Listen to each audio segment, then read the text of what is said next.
Ковидтен кийин кара адамдардын психикасы дагы өзгөрөт деп эдим бара-бара. Көп учурда ошо ачуусу келет, жини келет, тез таарынчаак боло башташат.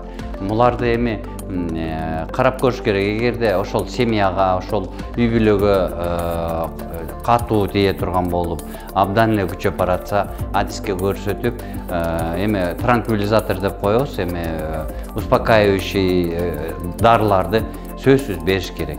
Эгер уйкусу бузулган болсо, анда уйку дарын сөзсүз бериш керек. Адистерге эч уялбай көрсөтүш керек, психотерапевтке же психиатрга. Бизде эми кыргыздарда ушундай да, психиатрга барсаң кызыл женди жеп деп уялат. Эл эмне дейт, журт эмне дейт, туугандар эмне дейт деген маселе бар да.